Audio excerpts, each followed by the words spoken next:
નમસ્કાર મિત્રો, સ્વાગત છે તમારું અજનજીવ સ્ટડી પોઈન્ટ યુટ્યુબ ચેનલના એક નવા વિડીયોમાં. મિત્રો, આજના આ વિડીયોની અંદર આપણે કોલેજની અંદર ઓનલાઈન એડમિશન લેવા માટે જીકાસ પોર્ટલ પર ક્વિક રજીસ્ટ્રેશન કેવી રીતે કરવું, ક્વિક રજીસ્ટ્રેશન કર્યા પછી આખું ફોર્મ કેવી રીતે ભરવું એની સંપૂર્ણ ચર્ચા કરવાના છે. જ્યાં સુધી તમે તમારું ફોર્મ ફાઇનલ સબમિટ નથી કરી દેતા ત્યાં સુધીની તમામ અપડેટ્સ આપણે આજના આ વિડીયોની અંદર જોવાના છીએ. અને એકવાર ફોર્મ સબમિટ થઈ જાય એના પછી મેરિટ લિસ્ટ જાહેર થવાના શરૂ થશે. એ તમામ માહિતી પણ તમને HNGO study point YouTube channel દ્વારા પૂરી પાડવામાં આવશે. તો હવે શરૂ કરીએ આજનો વિડીયો. તો ફોર્મ ભરવા માટે તમારે જે જીકાસની ઓફિશિયલ વેબસાઇટ છે એના પર પહોંચી જવાનું છે. જે આ ઓફિશિયલ વેબસાઇટ છે એની લિંક નીચે ડિસ્ક્રિપ્શન બોક્સની અંદર આપવામાં આવેલી છે. જેવું તમે જીકાસ પોર્ટલ પર લોગિન કરશો કંઈક આ મુજબનું ઇન્ટરફેસ છે એ તમને જોવા મળી જશે. તમે અહીંયા જોઈ શકો છો આ પ્રમાણેનું ઇન્ટરફેસ છે એ તમને જોવા મળી જશે. અહીંયાથી તમે ભાષા પણ પસંદ કરી શકો છો, એટલે કે તમે અંગ્રેજી ભાષાની અંદર જોવા માંગો છો કે ગુજરાતી ભાષાની અંદર, એ તમે અહીંયાથી સિલેક્ટ કરી શકો છો. જો તમે ઓલરેડી રજીસ્ટ્રેશન એટલે કે ક્વિક રજીસ્ટ્રેશન કરાવી લીધું હોય તો તમારે login already for who have already registered એના પર કરવાનું છે. અને જો ક્વિક રજીસ્ટ્રેશન કરવાનું બાકી હોય તો એડમિશન ફોર ન્યૂ સ્ટુડન્ટ તમારે એના પર ક્લિક કરવાનું રહેશે. જેવું તમે એડમિશન ફોર ન્યૂ સ્ટુડન્ટ પર ક્લિક કરશો કંઈક આ મુજબનો ઇન્ટરફેસ ખુલશે, જેની અંદર સૌપ્રથમ તમારે કોર્સ પ્રકાર છે એ ટાઈપ સિલેક્ટ કરવાનો છે. તો તમારે અંડર ગ્રેજ્યુએશન રેગ્યુલર એ સિલેક્ટ કરવાનું છે. પછી એબીસી આઈડી તમારા જોડે હોય તો તમારે એ નાખવાની છે, ના હોય તો કશો વાંધો નથી. પછી ધોરણ 12ની માર્કશીટ પ્રમાણે તમારે અહીંયા તમારું આખું નામ નાખવાનું છે. તમારી કેટેગરી છે એ સિલેક્ટ કરવાની છે. તમારી જેન્ડર સિલેક્ટ કરવાની છે. તમારી ડેટ ઓફ બર્થ છે એ સિલેક્ટ કરવાની છે. પછી તમારે અહીંયા ટીક મારી દેવાનું છે. પછી તમારી ઈમેલ આઈડી અહીંયા નાખવાની છે. તમારો મોબાઈલ નંબર અહીંયા નાખવાનો છે. અને પછી જે અહીંયા કેપ્ચા કોડ આપવામાં આવેલો એ બંનેનો સરવાળો કરી તમારે અહીંયા નાખી દેવાનો છે. અને પછી ગેટ ઓટીપી પર ક્લિક કરવાનું રહેશે. જેવું તમે ગેટ ઓટીપી પર ક્લિક કરશો તમારી જે છે એ મોબાઈલ નંબર પર એક ઓટીપી આવશે અને એક ઈમેલ આઈડી પર ઓટીપી આવશે. એ બંને ઓટીપી તમારે અહીંયા નાખી દેવાના રહેશે. આ રીતે તમારે જે છે એ બંને ઓટીપી તમે નાખશો તો પછી તમારું જે યુઝર નેમ અને પાસવર્ડ છે એ તમને મેસેજ દ્વારા તમને મોકલવામાં આવશે, એટલે કે ટેક્સ્ટ મેસેજ સ્વરૂપે તમને મોકલવામાં આવશે. જે ઓપન કેટેગરીના ઉમેદવારો છે એમના માટે 300 રૂપિયા, એસસી એસટી એસસીબીસી અને ઈડબ્લ્યુએસ કેટેગરીના ઉમેદવારોએ માત્ર 150 રૂપિયા ફી ભરવાની રહેશે. એના પછી આ રીતે તમારું ક્વિક રજીસ્ટ્રેશન થઈ જાય એના પછી તમારે જે છે ઓનલાઈન ફોર્મ ભરવાની પ્રક્રિયા છે એ પ્રક્રિયા શરૂ કરવાની છે. તો હવે તમારે જે છે એ પોર્ટલ પર આવી અને લોગિન પર કરી દેવાનું છે. જે તમારું યુઝર નેમ તમને મળ્યું છે એ તમારે અહીંયા નાખવાનું છે. સિલેક્ટ ફોર્મ ટાઈપની અંદર તમારે ફરીથી રેગ્યુલર સિલેક્ટ કરવાનું છે. તમારો જે પાસવર્ડ હોય એ તમારે પાસવર્ડ અહીંયા નાખવાનો છે. કેપ્ચા કોડ તમારે 13+8 જે પણ આપેલું હોય તમને એ સરળ કરી અહીંયા નાખવાનું છે. અને પછી તમારે સાઇન ઇન પર ક્લિક કરી દેવાનું રહેશે. જીકાસ પોર્ટલ પર આવી તમારે લોગિન પર ક્લિક કરવાનું છે. તમારું યુઝર નેમ અને પાસવર્ડ જે તમને મેસેજની અંદર મોકલવામાં આવેલી છે તમારે એ અહીંયા નાખી સાઇન ઇન પર ક્લિક કરી દેવાનું રહેશે. આટલી પ્રોસેસ થઈ જાય એના પછી સિલેક્ટ ફોર્મ ટાઈપની અંદર તમારે જે છે એ રેગ્યુલર કરવાનું છે. અંડર ગ્રેજ્યુએટ રેગ્યુલર છે એ સિલેક્ટ કરી અને પછી તમારે સાઇન ઇન છે એના પર ક્લિક કરી દેવાનું રહેશે. જેવું તમે સાઇન ઇન પર ક્લિક કરશો આ મુજબનું ઇન્ટરફેસ છે એ તમારા સામે ખુલશે. તો અહીંયા સૌ પ્રથમ તમારે ફી પેમેન્ટ કરવાની છે. તો તમે અહીંયા ઓકે છે એના પર ક્લિક કરી અને આગળની પ્રોસેસ છે એ કરી શકો છો. અને અહીંયા તમારી તમામ ઇન્ફોર્મેશન આપેલી છે અને તમે આ 8 સ્ટેપની અંદર તમારું ફોર્મ છે એ ફાઇનલ સબમિટ કરી શકો છો. તો અહીંયા તમારે સૌપ્રથમ ઓકે પર ક્લિક કરશો. જેવું તમે ઓકે પર ક્લિક કરશો કંઈક આ મુજબનું ઇન્ટરફેસ જે છે એ ખુલી જશે. જેની અંદર તમારો course type, application number, applicant name અને તમારી કેટલા રૂપિયા ફી ભરવાની થશે એ આપેલો હશે. તો એની અંદર તમારે ઇનિશિયેટ પેમેન્ટ છે એના પર ક્લિક કરવાનું રહેશે. ઇનિશિયેટ પેમેન્ટ ક્લિક કર્યા પછી આ મુજબનું ઇન્ટરફેસ ખુલશે, જેની અંદર તમે debit card, credit card, net banking, UPI અથવા તો ક્યુઆર કોડ દ્વારા પેમેન્ટ કરી શકો છો. તો તમારી જે પણ ફી 150 રૂપિયા કે 300 રૂપિયા જે પણ ફી આવતી હોય એ તમારે પેમેન્ટ કરી દેવાનું રહેશે. તમારી ફી એકવાર પેમેન્ટ થઈ જશે તો જે આ પેમેન્ટનું બોક્સ છે એ આ રીતે ગ્રીન કલરનું થઈ જશે. તો સિમ્પલી તમારે પહેલા 150 કે 300 રૂપિયા તમારી જે પણ ફી આવતી એ ફી ભરી પેમેન્ટનું બોક્સ છે એને ગ્રીન કરી દેવાનું રહેશે. અને તમારે એની રિસિપ્ટ છે એ પણ ડાઉનલોડ કરી લેવાની રહેશે. તમે જે ફી પેમેન્ટ કરો છો એની રિસિપ્ટ તમારે ચોક્કસથી ડાઉનલોડ કરી લેવાની રહેશે. તો આ પ્રમાણે તમારી જે છે એ રિસિપ્ટ આવી જશે. એ રિસિપ્ટ તમારે ડાઉનલોડ કરી અને જોડે રાખવાની રહેશે. એના પછી તમારું જે બીજું સ્ટેપ છે એ તમારે ભરવાનું છે. તો એના માટે તમારે જે આ પ્રોફાઇલનો ઓપ્શન દેખાય છે તમારે સિમ્પલી એના પર ક્લિક કરવાનું છે. અને અહીંયા તમે જોઈ શકો છો જેવું તમે પ્રોફાઇલ પર ક્લિક કરશો કંઈક આ મુજબનું ઇન્ટરફેસ છે એ તમારા સામે ખુલી જશે.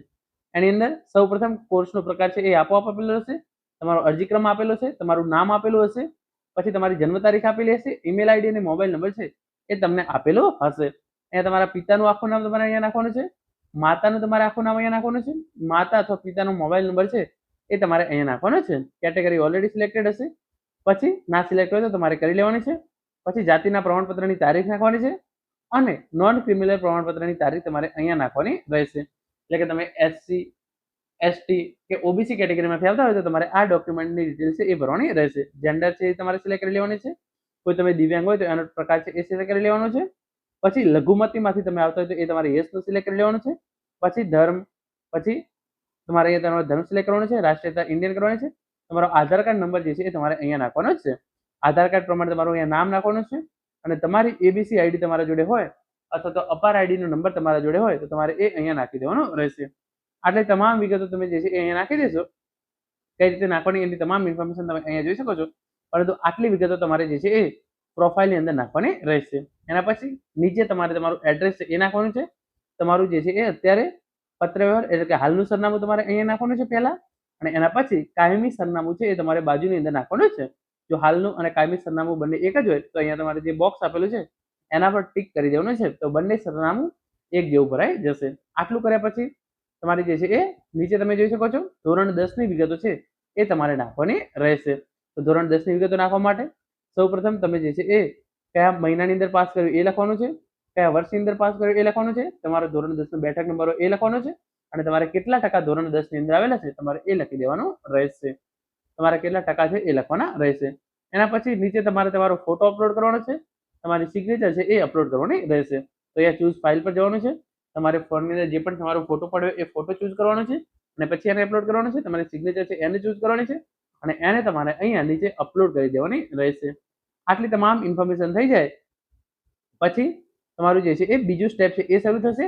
એ છે વિદ્યાર્થીની શૈક્ષણિક વિગતો. તમે સેવ એન્ડ નેક્સ્ટ કરશો તો તમારું બીજું સ્ટેપ છે એ ખુલી જશે. તો એની અંદર સૌપ્રથમ તમારે તમે એચએસસી કરેલું હોય, ડિપ્લોમા કરેલું હોય અથવા તો બીપીબી એટલે કે તમારા જોડે ઇક્વિવેલન્ટ સર્ટિફિકેટ હોય તો તમારે એ કરવાનું છે. તમે એચએસસી કરેલું હોય તો એચએસસી પર ટિક કરવાનું છે, ડિપ્લોમા કર્યું તો ડિપ્લોમા પર, અને ઇક્વિવેલન્ટ કરેલું હોય તો તમે એના પર જે છે એ ક્લિક કરવાનું રહેશે. પછી તમે કયા બોર્ડમાંથી જે છે એ ધોરણ 12 ની પરીક્ષા પાસ કરી છે તો જનરલી મોસ્ટ ઓફ ગુજરાત બોર્ડમાંથી હશે તો એમણે Gujarat secondary and higher secondary education board GSEB પર ક્લિક કરવાનું છે. કયા વર્ષની અંદર પાસ કર્યું એ કરવાનું છે. કયો મહિનો તો માર્ચ એની અંદર લખવાનું છે. તમારે બેઠક નંબર અહીંયા લખી અને પછી અહીંયા તમને જે ઓપ્શન આપેલો છે ફેચ બોર્ડ ડેટા એના પર તમારે ક્લિક કરવાનું રહેશે. તો જેવું તમે ફેચ બોર્ડ ડેટા પર ક્લિક કરશો આગળની તમારી જે તમામ ઇન્ફોર્મેશન છે સ્ટ્રીમ, પછી માર્કશીટનું જે નામ, પછી અટેમ્પ્ટ, આ તમામ ઇન્ફોર્મેશન જે છે એ આપોઆપ ભરાઈ જશે.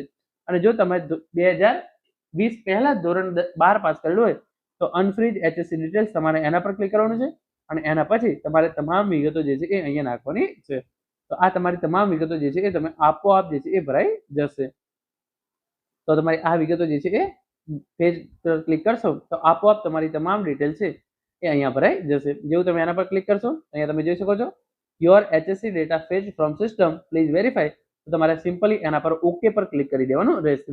જેવું તમે ઓકે પર ક્લિક કરશો તમારે ધોરણ 12 ની તમામ વિગતો જે છે એ આગળ પ્રમાણે જે આપેલું છે એ પ્રમાણે ભરાઈ જશે. અને પછી તમે જોઈ શકો છો એચએસસી વિગત એટલે કે તમારી આપોઆપ તમારી ડિટેલ્સ ના થાય તમારે અહીંયા વિષયનું નામ લખવાનું છે, કેટલા ગુણ મેળવેલા છે અને કુલ કેટલા ગુણ મેળવેલા છે. આ રીતે તમારે એક એક વિષય કરી અને એને ઉમેરતું રહેવાનું છે. પહેલા ગુજરાતીના માર્ક્સ, કુલ ગુણ મેળવેલ કેટલા તમે, ફોર એક્ઝામ્પલ 85 માર્ક્સ આવે, કુલ ગુણ 100 હતા, એને ઉમેર ઉપર ક્લિક કરી દેવાનું. તો આ રીતે એક વિષય એડ થઈ જશે. પછી તમારે ફરીથી બીજો વિષય એડ કરવાનો. તો આ પ્રમાણે વિષય તમારે એડ કરવાના થશે. જો તમારી આપોઆપ વિગતો ના ભરાય તો બાકી તમારી વિગતો છે એ આપોઆપ ભરાઈ જશે. એના પછી આગળ તમે જોઈ શકો છો જે કોટા છે તમારે એ સિલેક્ટ કરવાનું છે. ત્યાં તમને અલગ અલગ કોટા આપેલા છે, NRI quota, sports quota, ex serviceman quota. આ કોઈ પણ કોટા તમને લાગુ પડતો હોય તો તમારે એ સિલેક્ટ કરવાનો રહેશે. જનરલી કોઈ પણ કોટા જે છે એ લાગુ પડતો નથી.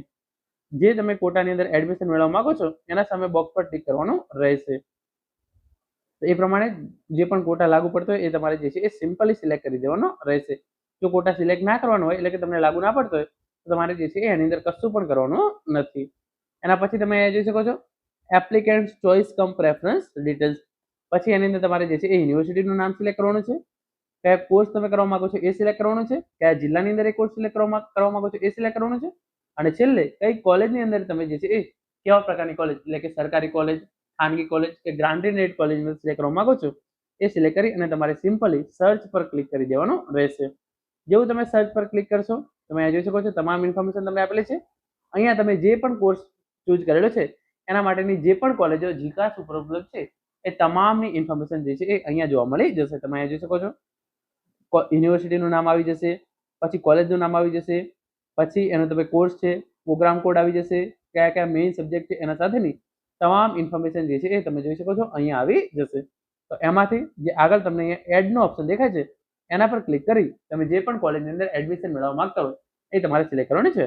ફોર એક્ઝામ્પલ તમે BA નો કોર્સ છે એ BA નો કોર્સ કરવા માંગો છો અને એની અંદર તમે અલગ અલગ યુનિવર્સિટી ચૂઝ કરી છે, એમાંથી તમામ ઇન્ફોર્મેશન જે છે એ તમને અહીંયા દેખાવી દેશે. અને એડ પર ક્લિક કર્યા પછી તમે જોઈ શકો છો આ પ્રમાણે તમે કુલ 10 થી 20 જેટલી કોલેજો જે છે એ સિલેક્ટ કરી શકો છો. આ પ્રમાણે જે છે એ પ્રેફરન્સ આવી જશે. તો તમે જે કોલેજની અંદર સૌથી વધારે તમને ઈચ્છા હોય કે મારું એડમિશન છે કે આ કોલેજની અંદર થાય તો એને તમારે પ્રેફરન્સ નંબર 1 આપવાનો છે. બાકી પછી 2, 3, 4, 5, 6, 7, 8 આ રીતે તમે 15 થી 20 સુધી જે પણ કોલેજો સિલેક્ટ કરેલી છે એ તમામને પ્રેફરન્સ છે એ આપી દેવાનો રહેશે. તો આ પ્રમાણે પ્રેફરન્સ એ આપી દેવાનું છે. કોઈ કોલેજને તમે ડિલીટ કરવી હોય તો એ કોલેજ ડિલીટ છે એ પણ કરી શકો છો. એના પછી તમારે જે છે એ આ તમામ ડોક્યુમેન્ટ છે એ અપલોડ કરવાના રહેશે. ગયા વર્ષ સુધી તમારે ડોક્યુમેન્ટ વેરિફિકેશન કરવા માટે સેન્ટર પર જવાનું હતું. આ વખતે એવી કોઈ જરૂર નથી. તમે ડાયરેક્ટ ઓનલાઈન ડોક્યુમેન્ટ છે એ તમારે અપલોડ કરવાના રહેશે. તો એની અંદર તમારે SSC ની માર્કશીટ છે એ એટલે કે ધોરણ 10 ની માર્કશીટ અપલોડ કરવાની છે, ધોરણ 12 ની માર્કશીટ અપલોડ કરવાની છે, LC અપલોડ કરવાની છે, તમારું કાસ્ટ સર્ટિફિકેટ જો તમને લાગુ પડતું હોય તમારે એ અપલોડ કરવાનું છે, non creamy layer certificate upload કરવાનું છે, તમારું પાસપોર્ટ તમારે હોય તો અપલોડ કરવાનું છે, બાકી અપલોડ કરવાની જરૂર નથી. પછી તમે કોઈ સ્પોર્ટ્સ કોટાની અંદર એડમિશન લેવા માંગતા હોય અને તમે સ્પોર્ટ્સનું કંઈ કરેલું તમારે એ અપલોડ કરવાનું છે.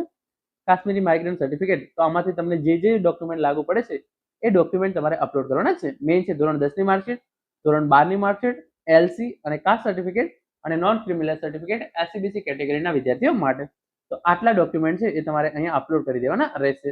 તમામ ડોક્યુમેન્ટ તમે જે અપલોડ કરો છો એ 5 MB કરતાં વધારે હોવા જોઈએ નહીં, એને તમારે ખાસ ધ્યાન રાખવાનું રહેશે. તમામ ઇન્ફોર્મેશન તમારી ભરાઈ જાય તો પછી તમારે જે છે એ ફાઇનલ સબમિશન આપવાનું છે.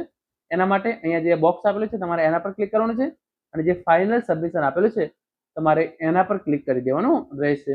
જેવું તમે ફાઇનલ સબમિશન પર ક્લિક કરશો આ પ્રમાણે તમે અહીંયા જોઈ શકો છો તમારું પેમેન્ટનું સેક્શન છે એ ક્લિયર થઈ ગયું છે. જે પ્રોફાઇલ છે એ પણ ગ્રીન થઈ ગયું હશે, એકેડેમિક છે એ પણ ગ્રીન થઈ જશે, પ્રેફરન્સીસ છે એ પણ ગ્રીન થઈ જશે, અટેચમેન્ટ અને ફાઇનલ સબમિટ છે એ તમામ સ્ટેપ છે એ આ રીતે ગ્રીન થઈ જશે. તો જ્યાં સુધી આ તમામ સ્ટેપ્સ આ રીતે ગ્રીન થયા નહીં હોય ત્યાં સુધી તમારું જે છે એ તમે જોઈ શકો છો ફોર્મ છે એ 100% અહીંયા આવશે નહીં. અહીંયા એકવાર 100% આવી જાય તો તમારા ફોર્મની તમામ વિગતો જે છે એ ભરાઈ ગઈ છે અને એપ્લિકેશન સ્ટેટસ પર વિદ્યાર્થીના PDF ની અંદર આખું ફોર્મ જે છે એ ડાઉનલોડ થઈ જશે. એટલે કે તમારે તમારું આખું ફોર્મ તમે જે ભર્યું છે એ ડાઉનલોડ કરવા માંગતા હોય તો અહીંયા એપ્લિકેશન સ્ટેટસની બાજુમાં જે ડાઉનલોડનો ઓપ્શન દેખાય છે એના પર ક્લિક કરી તમે કરી શકશો. આ પ્રમાણે તમે જોઈ શકો છો અને આટલી પ્રોસેસ છે એ તમારે અત્યારે કરવાની રહેશે. એટલે કે તમારે ફોર્મ જે છે એ આટલા સુધી અત્યારે ભરવાનું છે, એના પછી જે છે એ કન્સેન્ટ આપવાની અને એના પછી ઓફર લેટર એક્સેપ્ટ કરવાની એ તમામ બાબતો જે છે એ તમારે કરવાની રહેશે. પરંતુ એ જે છે એ એકવાર ફોર્મ ભરવાની પ્રોસેસ પૂરી થઈ જાય એના પછી કરવાની રહેશે. અત્યારે તમારે ફોર્મ જે છે એ ફાઇનલ સબમિટ આપવાનું છે ત્યાં સુધીની પ્રોસેસ જે payment, profile, academic, preferences, attachment અને ડોક્યુમેન્ટ સબમિટ કર્યા પછી ફાઇનલ સબમિટ કરવાનું છે. તો આટલી પ્રોસેસ છે એ તમારે અત્યારના તબક્કા સુધી કરવાની છે. તો આ પ્રમાણે તમે તમારું આખું ફોર્મ જે છે એ ભરી શકો છો જીકાસ પોર્ટલ પર ગયા પછી. તો મિત્રો આ હતો આજનો વિડીયો જેની અંદર જીકાસ પોર્ટલ પર તમે આખું ફોર્મ કેવી રીતે ભરી શકો છો એના વિશેની સંપૂર્ણ ચર્ચા આપણે કરી છે. આશા રાખું છું આજનો આ વિડીયો તમને ચોક્કસથી ઉપયોગી થશે. Thank you so much for watching.